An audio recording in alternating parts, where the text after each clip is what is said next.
Boa noite, senhores telespectadores. Muito obrigado por estarem novamente acompanhando o nosso programa. E, de antemão, já observaram que hoje o estúdio é diferente. É um grande estúdio. Na realidade, nós estamos gravando hoje no Hotel Embaixador. Gostaria muito de agradecer esta oportunidade, o Departamento de Marketing do Hotel Embaixador, esse espaço no centro de Porto Alegre, que disponibiliza tanto conforto e tanta beleza às pessoas que dele fazem uso. Bem, o nosso tema de hoje é muito interessante. Eu estou aqui, vocês vejam que eu estou aqui e não sozinha. Aliás, nós nunca estamos sozinhos e vamos falar exatamente de relacionamento. O tema de hoje é o contrato pré-nupcial. O que é o contrato pré-nupcial? Para isso, eu trouxe a doutora Cristiana, especialista em direito da família e sucessão, que atua já tem vários livros nessa área, atua há bastante tempo na área de direito de família. Minha querida, muito obrigada por estares aqui. É uma grande honra, um prazer enorme estar aqui participando do programa e falando sobre um assunto que eu tanto gosto, né, e tão presente no meu dia a dia, que é o contrato pré-nupcial, o pacto antinupcial. Muito obrigada. Olha, as perguntas são muitas, inclusive de colegas. E é tão bom, né, quando se pode transmitir conhecimento. E é aquela velha frase que eu uso sempre: todo conhecimento que não é compartilhado vira sucata de egoísmo. Eu já vou passar a palavra para ti, porque eu sei que são muitas as perguntas, para que tu faça uma breve introdução a respeito do tema. Perfeito. O pacto antinupcial é um instrumento através do qual o casal, os noivos, podem estabelecer as cláusulas, elaborar as cláusulas patrimoniais que vão, então, ser aplicadas no casamento. Quando a gente fala que o casamento é um contrato, né, porque o casamento eu acho que é um contrato efetivamente o mais importante dos contratos, eu sempre digo isso, e a forma, né, o instrumento da efetiva contratualização do casamento é o pacto antinupcial. É a partir deste instrumento que a gente vai poder, então, elaborar, sofisticar e personalizar as questões patrimoniais daquele casal. Seja escolhendo um determinado regime de bens, seja mixando regimes de bens, como eu posso citar alguns exemplos, seja também trazendo algumas outras questões de natureza econômica, financeira, organização orçamentária. Por exemplo, no advento do divórcio, eventualmente, se vai haver pagamento de pensão, estipular alguns parâmetros, não que aquilo vá ser na prática efetivamente aplicado, porque vai depender de algumas circunstâncias futuras, mas é através deste instrumento que a gente pode pactuar diversas cláusulas que vão ser aplicadas, então, no casamento, na vigência do casamento. Bem, doutora Cristiana, que fique bem claro para os nossos telespectadores que nós somos favoráveis ao casamento, não é? Que fique tudo muito claro, nós queremos sim que os casamentos se perpetuem. Caso, na eventualidade que aconteça um divórcio, uma separação, que é possível, na realidade, quando nós conversávamos a respeito, né, deste tema, ficou muito claro, eu até fiz uma brincadeira contigo, dizendo, vamos deixar claro que nós somos favoráveis ao casamento. Claro, e o mais importante é a gente ser feliz, né, buscar nossa felicidade, e o pacto antinupcial deve ser visto, Esther, como um instrumento preventivo de conflitos futuros. Na hipótese do divórcio vir eventualmente ocorrer, terá então um instrumento, né, um pacto, que já vai ter lá versado sobre as consequências patrimoniais, os dois vão estar bastante cientes do regime de bens, né, que regime que foi adotado, como é que funciona esse regime, porque muitos casais não ignoram essa etapa pré-nupcial e acabam não fazendo esse instrumento, porque ele não é obrigatório, né? E lá na frente não sabem quais vão ser as consequências. Então, sabendo disso, o casal estando consciente, isso vai certamente evitar ou ajudar muito a evitar os conflitos patrimoniais futuros. Ok. E lembrando, né, aqueles ensinamentos da vovó, que diz que o amor sai pela janela quando a pobreza entra pela porta. É uma brincadeira, mas não funciona. A gente vê que muitos casais acabam optando pelo divórcio devido a dificuldades financeiras, né? Isso é uma das causas muito vistas assim na minha advocacia, como eu trabalho com isso, já me deparei com algumas situações nesse sentido. Mais ainda reforçando então a importância do pacto, porque lá no momento do pacto que muitas vezes vai ficar claro quais são as expectativas, né, profissionais, as ambições. Muitas vezes isso não é debatido naquela fase pré-contratual e gera uma ignorância, um desconhecimento, uma assimetria de informações, que é um termo, né, da economia, e isso certamente vai acabar acirrando lá os ânimos lá na frente, porque um vai ter mais conhecimento do que o outro, nenhum dos dois vai ter, e acaba sendo surpreendido pelo advogado lá no momento da consulta pré-divórcio. Isso acontece muito. Ok, bem, as perguntas. Nós fizemos um roteirinho aqui. Eu utilizo muito essa prática. 2, 3 dias antes, eu converso com algumas pessoas que eu digo que são os nossos formadores de opinião, perguntando exatamente o que eles gostariam de saber a respeito do contrato pré-nupcial. Cristiana, posso te chamar assim, né? Porque claro, é tão jovem. Claro. Contrato pré-nupcial, o que é, quando é formulado? E é necessário que todas as pessoas façam esse contrato pré-nupcial? Então, o contrato pré-nupcial, também chamado de pacto antinupcial, ele é feito naquele momento que antecede o casamento. Geralmente, alguns dias antes do casamento, 15 dias, 20 dias, o casal, então, vai escriturar este documento. É feito através de uma escritura pública, tá? Não é feito um instrumento particular, em casa, assinado, não. O pacto antinupcial tem que ser feito por escritura pública, é a forma legal, num tabelionato de notas. Então, ele trata justamente disso, né? De um documento que vai dispor sobre as cláusulas patrimoniais futuras. Só fazendo uma ressalva que já se vem reconhecendo a possibilidade de cláusulas de natureza não patrimonial, extra-patrimonial. Por exemplo, quem vai ficar com o cachorrinho, com o animal de estimação no advento do divórcio, religião dos filhos, rotina doméstica. No Japão, isso é muito comum. Esse instrumento lá no Japão é utilizado, inclusive, para o casal estabelecer a rotina doméstica. Porque o casamento é um contrato, né, gente? Então, acaba acontecendo muito isso, de estipular quem vai ao supermercado, quem vai cuidar das tarefas mais domésticas e diversas combinações que podem ser feitas a partir disso, né, Esther? E eu gostaria também de trazer o conhecimento de que aqueles casais que não querem se casar, mas querem viver numa união estável, podem se valer de um documento que se chama contrato de convivência, que daí sim não precisa ser feito por escritura pública. É um contrato, não é solene, é feito um documento, um instrumento particular, o casal assina, 2 testemunhas, né, reconhecem firma, assinam, e ele também vai ter a mesma força, também vai ser utilizado para escolher, para eleger o regime de bens que vai vigir na união estável, que é quando o casal vive como se casado fosse, porém não é casado. Muito obrigado. Esse instrumento que tu te referes, que é feito em cartório, lavrado em cartório, qual é o conteúdo? Qual é o conteúdo deste instrumento? De uma forma simples, coloquial, dia a dia. O Joãozinho e a Mariazinha resolveram se casar, mas eles querem resguardar o seu patrimônio, os seus bens. O Joãozinho tem uma caminhonete, a Mariazinha tem um apartamento. Como fica isso distribuído de uma linguagem coloquial? Porque aqui eu digo, eu sou uma representante do povo, das pessoas. Então, quanto mais nós deixarmos os temas claros, clarificados, de mais compreensão e de maior utilidade. Perfeito. O pacto antinupcial ele é muito utilizado para a eleição do regime da separação total de bens em relação a determinados bens ou determinadas espécies e natureza de bens. Por exemplo, com relação aos bens imóveis, cada bem imóvel adquirido vai tocar ao titular. Por exemplo, se eu compro um imóvel no meu nome, embora casada, ele vai tocar somente a mim lá no futuro.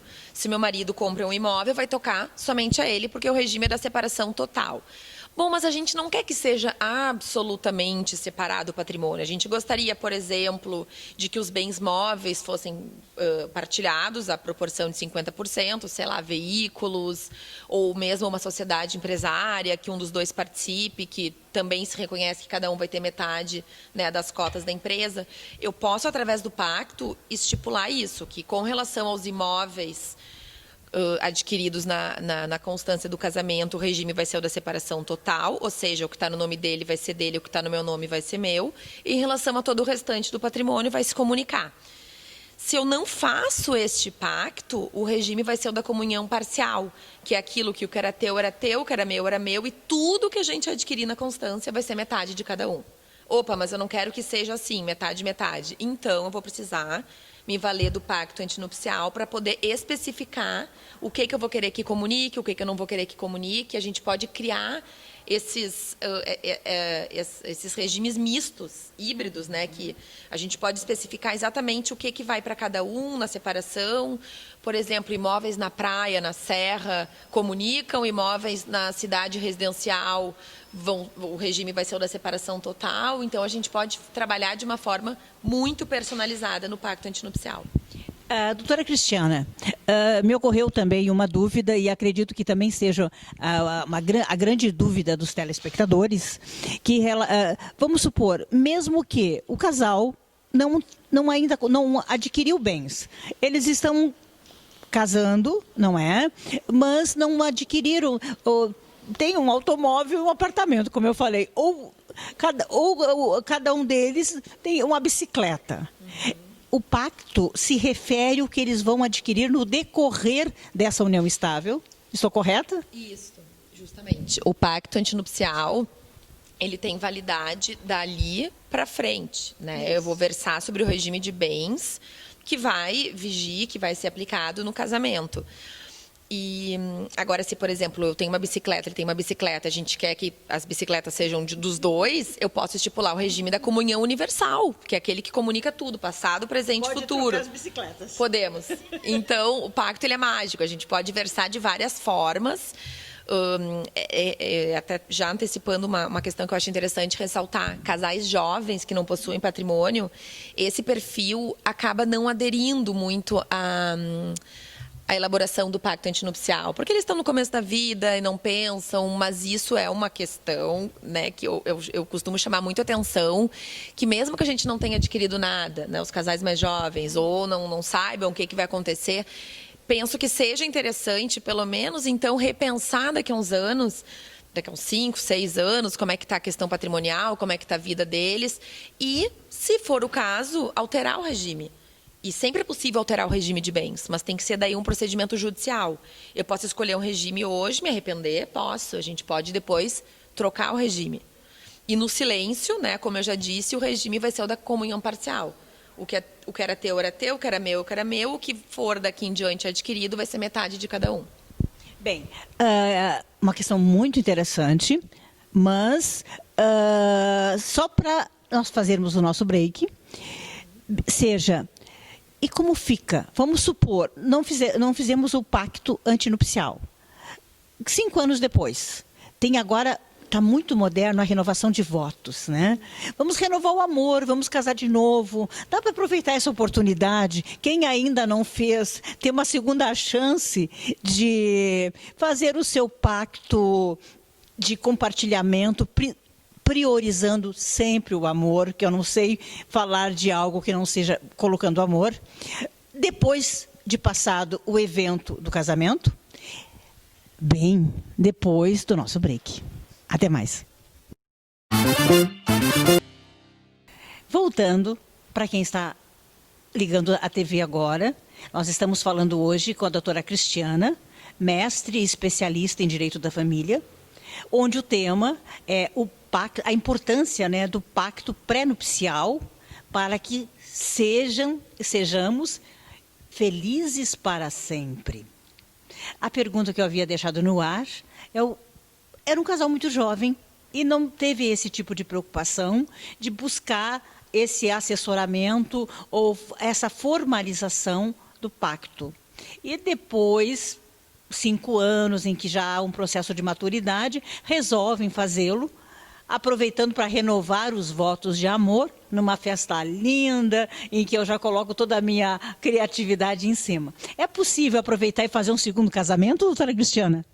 Claro, esse momento até muito interessante, essa pergunta, até para alertar muitas pessoas, né, que tenham esse interesse em reafirmar os votos, que está muito em voga, está muito na moda, né? Eu acho lindo também, compartilho da mesma opinião. Certamente sim, e a qualquer momento o casal pode alterar o regime de bens.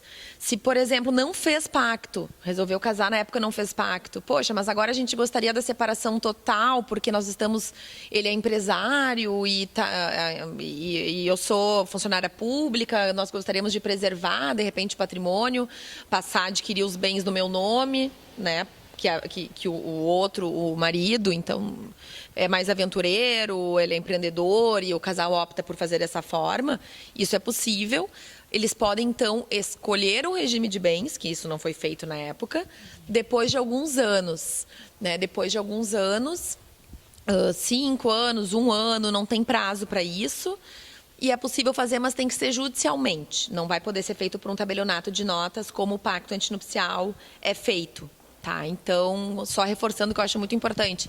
Se o casal não fez o pacto, o regime é da comunhão parcial. Não tem problema, vocês vão ter um regime de bens, porém vai ser aquele regime que se aplica no silêncio, que a lei diz que vai ser o regime, eu não vou poder escolher. Então é muito mais fácil fazer antes. Não é? Vamos fazer esse pacto. Tomar vacina não faz mal. Não é? Não fica doente. Bem, interessante aqui perguntar, por que tantos casais? O raro, a exceção é fazer o pacto. Por que tantos casais não o fazem?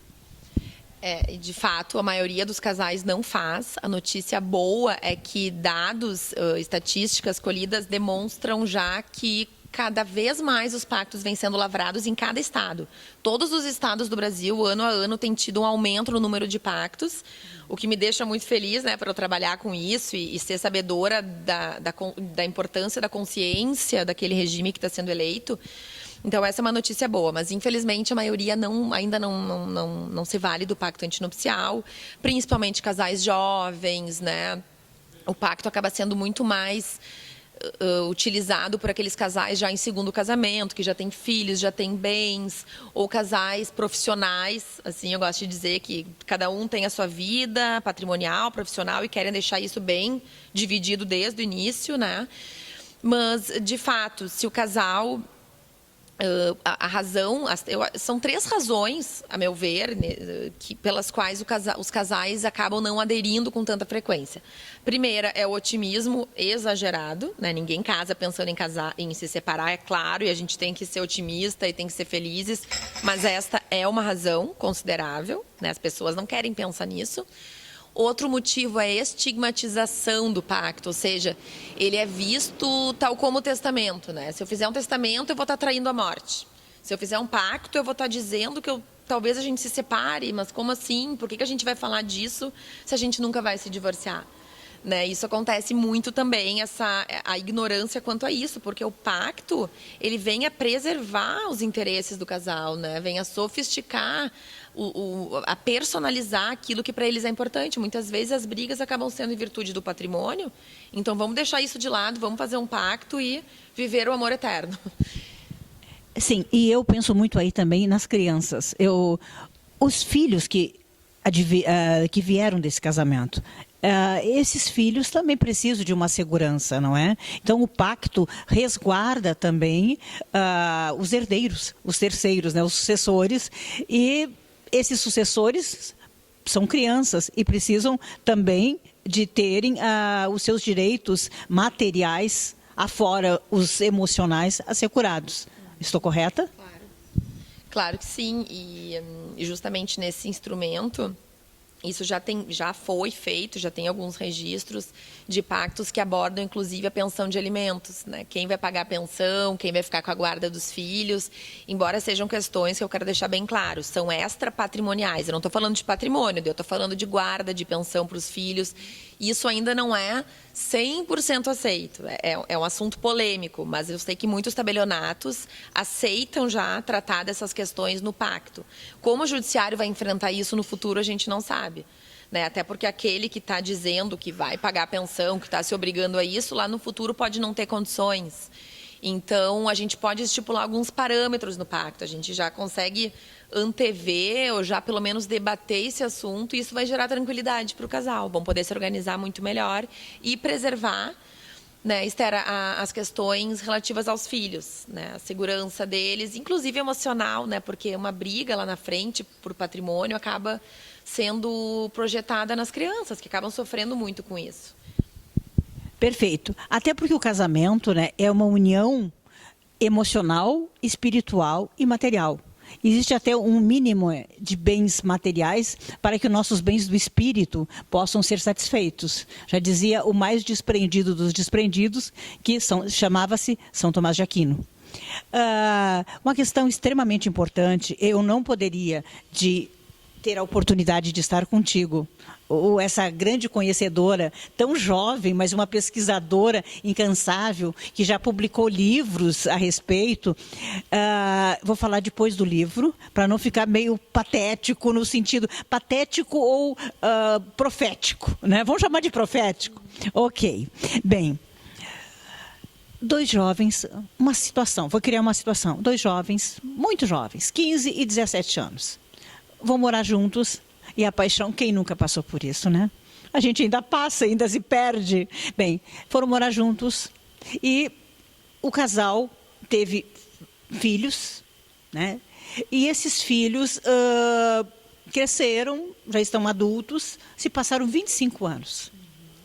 Ambos, aquele menino lá, quase que inconsequente, se tornou um empresário, empreendedor de muito sucesso, com um grande patrimônio. Aquela menina se tornou uma mãe valorosa, uma mãe incansável, mas não teve uma profissão fora do lar, porque teve, vamos supor, 3, 4 filhos. Ela se dedicou integralmente à função, né, de cuidar, fazer a gestão da casa, dos filhos, etc. Bem, infelizmente o amor terminou. E se passaram 25 anos. E não houve casamento. Como é tratada essa relação patrimonial dos cônjuges envolvidos? Uma vez que não houve casamento, o que aconteceu? Houve a configuração de uma união estável. Porque todos os requisitos estavam presentes, ou seja, era um casal que vivia de forma pública, contínua, duradoura, tinha intenção de constituir família, tanto é que constituíram.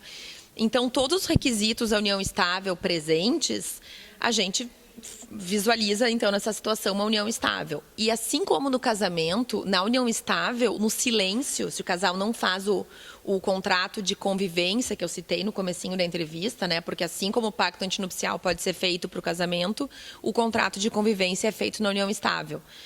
Se o casal não fez esse pacto, não escolheu o regime, não personalizou, assim como no casamento, o regime vai ser o da comunhão parcial, que dispõe que tudo que foi adquirido comunica, 50% para cada um.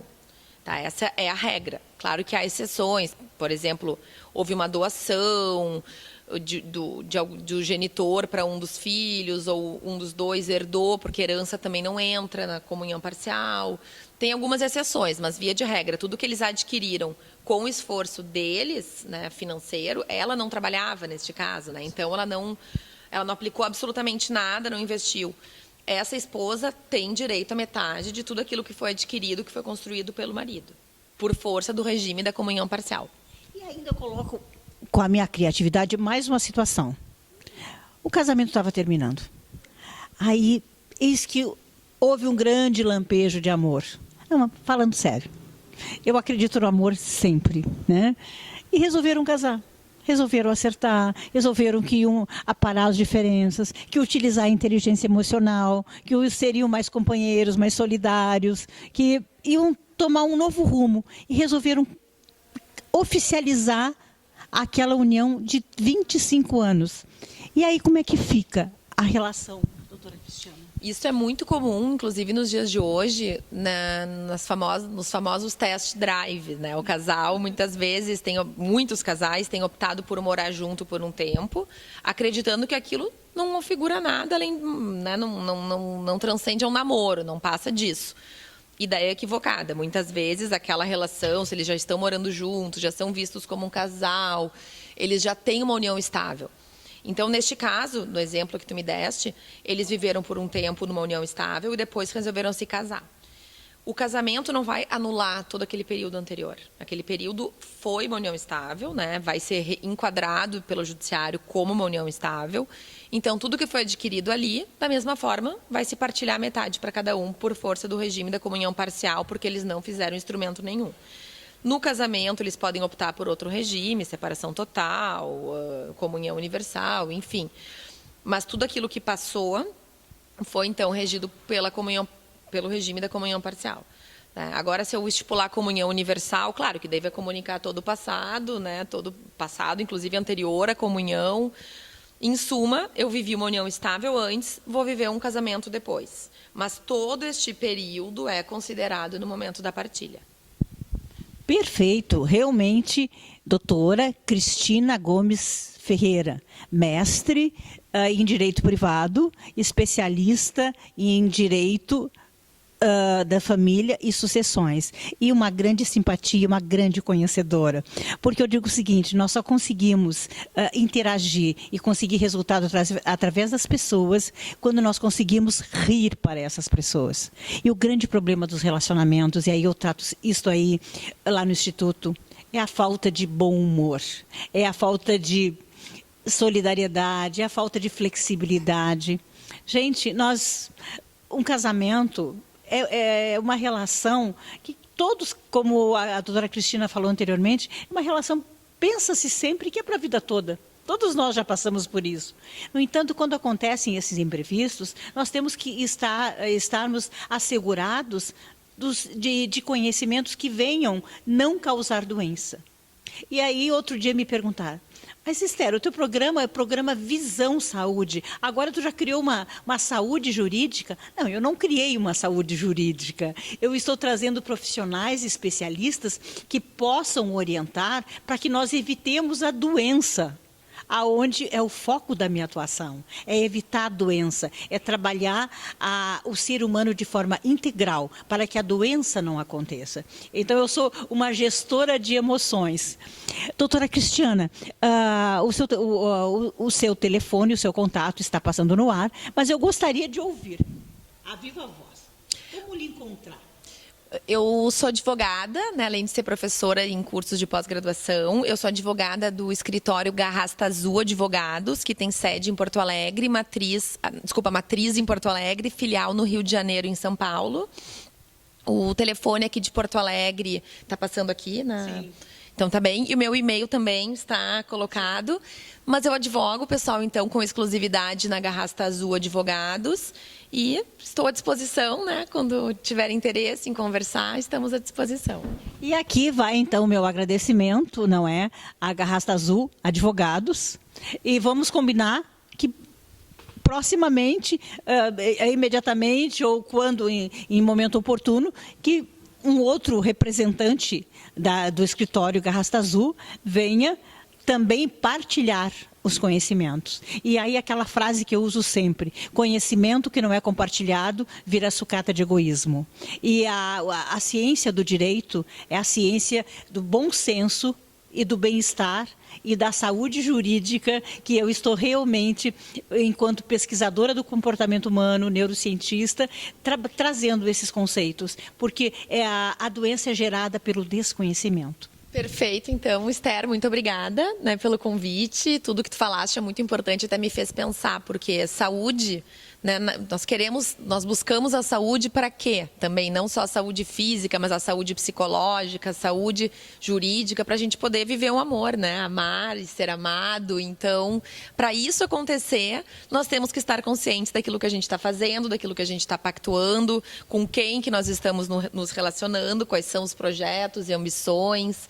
E tudo isso eu não consigo, de forma alguma, não identificar uma relação com o assunto de hoje, que foi o pacto antinupcial e o contrato de convivência. Então, fico muito feliz pela oportunidade, muito feliz por ter partilhado os conhecimentos aqui no programa. Te desejo cada vez mais sucesso, continua linda, simpática. Muito obrigada, igualmente, né? E fica aí o convite, então, ao escritório Garrasta Azul, que venha participar, venha também... eu sei que são muitas as áreas lá do conhecimento jurídico, estejam convidados já de antemão a participarem do nosso programa. Por hoje é só. Eu já estou recebendo os sinais que eu já estou no 46 do segundo tempo. Eu quero deixar, então, a minha mensagem sempre de amor, de fé, de esperança. Um super abraço, um beijo no coração de cada um de vocês. Até breve.